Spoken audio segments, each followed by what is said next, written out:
In today's video, we're going to be continuing on with our season recaps for 2017-18 season, as well as discussing off-season plans for all 31 NHL teams and how they should move forward and be more competitive for next season. In today's video, we have a special guest as well, and we're discussing the Dallas Stars. And that's coming up next.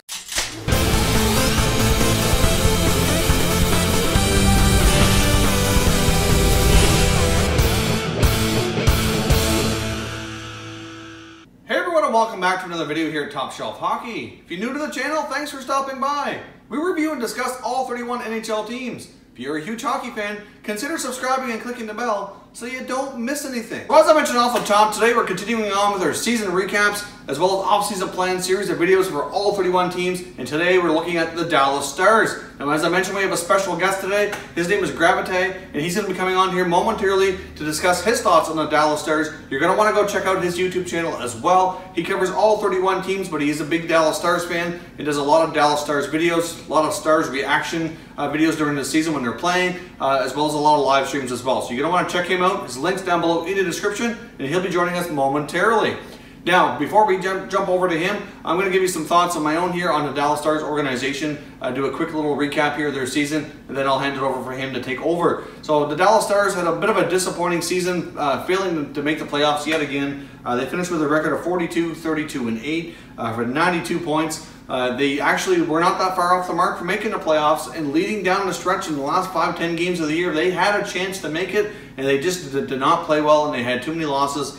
Going into the home stretch of the season here to help make sure that they did not make it. I mean, really, they played themselves out of a spot. For good chunks of the season, they were kind of hovering around in either the number 3 spot in their division, down to the wild card spots, up and down. They were kind of inconsistent, but overall, it wasn't a terrible season. Certainly could have been better. I know they really wanted to make the playoffs, and I'm sure their fans were craving for some playoff hockey as well, but they fell a little bit short. Now, let's take a look here quickly at some of the pros and cons, things that went well and not so well for this season, and then I'll throw it over to Gravite to give you his thoughts as a Dallas Stars fan on how the season went and what they should do during the offseason. A couple of things that went really well, in my opinion. John Klingberg had a breakout season. He ended up scoring 67 points, playing all 82 games. There's a lot of talk he would be in the discussion for the Norris Trophy. I think he didn't end up being one of the 3 finalists, but he certainly deserved to be in the conversation, and Klingberg had a great season. First season for Alex Radulov went exceptionally well in Dallas. He was certainly one of the bright spots as well. Radulov put up 27 goals and 72 points, played in all 82 games. Jamie Benn and Tyler Seguin continued to have good seasons as well. Tyler Seguin had a tremendous year, hitting 40 goals, 78 points, played in all 82 games. Jamie Benn also appeared in all 82 games, putting up 36 goals and 79 points. Guys, in my opinion, really had pretty solid seasons. Ben Bishop's first year in Dallas wasn't too bad as well. Wasn't terrible, but he certainly had put up better numbers in the past when he was with Tampa. So overall, I would say Ben Bishop's first season in Dallas was reasonably successful, but he certainly can be a little bit stronger, a little bit better, get back to that Vezina type conversation that he was in when he's for the bulk of his time in Tampa. So hopefully Bishop can kind of improve slightly, but overall wasn't too bad in goal for the Dallas Stars this year. Now, a few things that didn't go so well this year, just to name a couple. One, they certainly made an effort to improve their D the offseason before. Brought in Mark Mathot. Mark Mathot ended up being a victim of the expansion draft, leaving Ottawa. Obviously, he played beside Captain Erik Karlsson for a long time. Ended up getting claimed by the Vegas Golden Knights, and he was one of the many players by the Golden Knights that was claimed and then later traded. He ended up going to Dallas. They didn't end up paying a big price for him, but he really didn't have a great year. He was injured a lot, missed a lot of time, and when he was on the ice, things weren't the best. So the Mark Mathot experiment, I don't know if Dallas is going to carry on with him or not. He only has 1 more year left on his contract. They may hope he rebounds, or they may look to move him out with a $4.5 million cap hit with 1 more year. It wouldn't be a bad contract to try to move out by any means. If you take a look at the rest of the D-core and some of the prospects they have coming in, which Gravite is going to get into here momentarily, I wouldn't be surprised to see Mathot moved on. And we discussed this in another video as well earlier a few weeks back, that he might be one of their trade chips this offseason. Speaking of players who might be traded and didn't have a great year, that leads us into Jason Spezza. Obviously, Spezza and Mathot, both former Ottawa Senators. Spezza did not have a great year. He's making $7.5 million. At some point this year, he was actually benched a few times, healthy scratch. didn't have a great year. A lot of speculation on his future. Will he benefit maybe from a new head coach? Obviously, the Stars have replaced Ken Hitchcock with Jim Montgomery, who had tremendous success at the University of Denver. Will certainly be interesting to see what kind of impact the new coach will have after Hitchcock has retired. You might be able to argue that maybe Hitchcock's system wasn't the greatest for Spezza, and maybe that's what led largely to his decline in production. At the same time, though, he is getting up there in years, so it's hard to say if Spezza can bounce back or if they're going to bring him back. They may look to move him on. Really, even though he makes $7.5 million, if they did a salary retention for one season, wouldn't really hurt the Stars too bad, and maybe they can find him a fresh start to kind of wind down his career elsewhere. Hard to say, but either way, there's some interesting guys there that certainly did not have great years. It'll be interesting to see how they improve next season. So certainly will be interesting to see how the Dallas Stars proceed this offseason, and I'm going to hand it over to Gravite now, and he's going to give you his thoughts on the past season and how they move forward during the offseason. Take it away. Hello guys, my name's Gravity, and today Top Shelf Hockey wanted me to talk about the Dallas Stars' upcoming 2018 offseason. Now on my channel I try to cover as much NHL topics as possible, but primarily my #1 team is the Dallas Stars, so when Top Shelf Hockey asked me to make this collab, I thought, well, it was a pretty good fit. So without further ado, let's get into what Dallas should do in the upcoming offseason. Now to start off, let's go look at their UFAs and their RFAs. Let's just start with the RFAs, shall we? So their RFAs goes as follows. They got Jamel Smith, they got Devin Shore, they got Steven Johnson, most notably on that list. They got Matthias Janmark, who missed the 2016-2017 season with, I think, like a knee injury. He missed that whole season, came back this season, and had a great year that year. And he played great. He was one of the best stars this season, just consistent overall, and played very well. So he's probably going to be the biggest signing that Dallas has to deal with throughout this offseason. Now we'll start with Jamel Smith. I think he's going to get around an AHL limit contract, like a $925K contract. Probably that towards $1 million. I think that's going to be a pretty leisurely contract for the Stars to sign. Not going to be too much trouble there. Then you got guys like Devin Shore, who I think will get around $1.5 million. I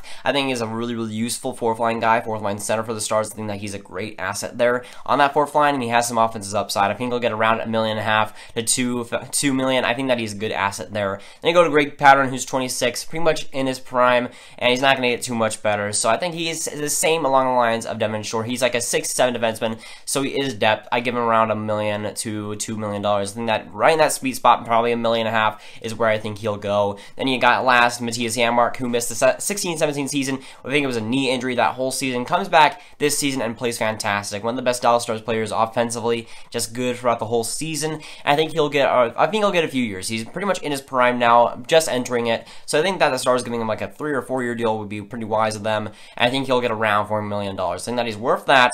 In the offensive production that he brings, I do think that he's worth that much dollars. I do think that with the points that he brings and thus the energy that it brings, I think that around $3.5, $4 million is about right. Then you go on to the UFAs. You got Dan Hughes, who I don't know if the Stars really want to target. He was decent, but towards the end, of course, he lost some steam there. I do think that it would be an interesting signing if they do bring him back, but I don't think Dan Hughes will be back for the Dallas Stars. I like the guy, and I like how he plays, but I don't think that he'll be back. I don't think that the Stars want him back either. He just didn't really qualify. I don't think the Stars really got what they really wanted out of Dan Hughes this season. I think they'll let him go this season after his UFA. Then you got Greg Pattern, who, same like Steven Johns, I'd rather have Steven Johns in the lineup, don't get me wrong, but I think Greg Pattern is a 7th defenseman. I think that he probably had his best season of his career. He played good. I don't think he's going to replicate that again. I do think that he's kind of just that AHL guy. He played decent this season, but I don't think he'll be back. You got Anton Roussel, which is, if you didn't know, pretty much the fan favorites of all fan favorites in the Dallas Stars, just organization and fan base right now.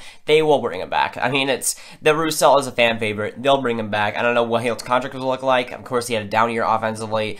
He's not going to be that kind of third-line guy where the Stars pegged him to be this season. He's going to be that fourth-line guy that might not play every day. I think he's going to get around $1 million, $1.5 million. I think that's where he'll be situated. Then last but not least, you got Kari Lehtonen, which is an interesting story there. Some points throughout the season, Kari Lehtonen was arguably better than Ben Bishop. He really trailed towards the end. He really was kind of he played really good to start off the season. Then towards the end of the season, kind of got a little bit off track. But at the start of the season, he was great. He was really all that we could ask for from a backup. And towards the end of the season, kind of those started to trail away along with the team. The team didn't play all that great towards the end of the season, and Kari Lehtonen kind of trailed that way. But I do think that he has a solid year. I don't know if he'll be back. The Stars might want a guy like McKenna as the backup next season to save a little bit of cap space. But I don't know if Kari Lehtonen will want to stay. I think that he might. I might have like a $2 million deal. I think that'll be around $2 million and $2.5 million if he were to stay with Dallas Stars, but I don't know how likely that really is. So our cap space is looking like this. They got $17 million. Matthias Janmark if he were to go for. So let's just say they get the highs of who I think they'll go for. So Matthias Janmark would get $4 million. That's $13 million left. And they got Steven Johnson if they were to bring him back. Will get $11 million. And then with Devon Shore, you'd have $9 million. Then you have Jamel Smith, and then it would be 8. But then you had Kari Lehtonen, who, I don't know, let's just look for the RFAs. So then, if you just sign all those RFAs, that's $8 million left. So, would they want to do that? Possibly, but again, you gotta worry about that Tyler Seguin contract next season, so I don't know if they're going to be in line for a huge free agent this season, and if they do, they're going to have to make some trades. I mean, Spezza will come off the books next season, which is huge for the Dallas Stars to be able to sign Tyler Seguin, but I don't know if it's the best idea to sign one of these huge guys from free agency. It might be what the team needs, but I don't know if that's what really the team needs long term for Tyler Seguin to be bring back. Again, the Spezza contract coming off next season is going to be huge for them, but they're going to have to worry about the next Tyler Seguin contract, again, going into this season. It's going to be a huge factor for them. But going into the free agency, what was the biggest problem for the Dallas Stars for the last couple of months in that season when they were, of course, they were dropping down? The offense was nowhere to be seen. So if they were going to go for a free agent, it would have to be on offense. The defense, I still think needs another piece to be really contender, but I don't think that's something that they need to pursue in the free agency. I don't know if they need to go after a guy like Tavares or a guy like Carlson. I don't think they need to go for the big names. Maybe get like another Matthias Janmark who can work on that top 6. Another guy like that will have the same point production. I don't think they need John Tavares. I think they need another piece that will fit in well in the top 6 and will get nice support depth. This team really needs depth going into the next season. There might be some prospects coming up that may do that, but it's best to ensure that you have another top 6 forward quality going into next season. The thing that bit them in the back last season was the injuries down the stretch. Of course, the most famous Ben Bishop, with getting out injured for the last couple of weeks of the season, was just brutal for a team that was already sliding in the standings. But all in all, they just need to sign a couple of depth guys. I don't think they need to make any major moves. And making another major move,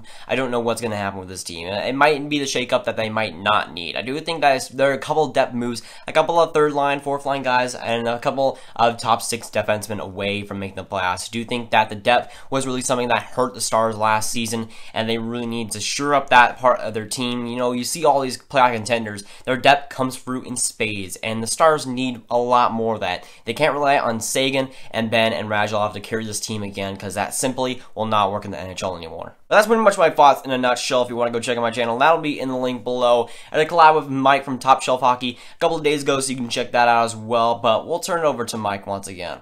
Thanks very much, Gravity. Great job on your analysis as always. If you haven't checked out his channel, please go ahead and do so. You won't be disappointed. Like I said, he covers the Dallas Stars quite closely, but he does cover all other teams as well. There's a link down below in the description, so go check him out and make sure you subscribe. Now, of course, if you're new to our channel, I hope you'll subscribe here too. We cover all 31 NHL teams. There's plenty of content here for all hockey fans to enjoy. So if you're new, consider subscribing for sure. Give this video a thumbs up if you enjoyed the content. I'd really appreciate it if you did.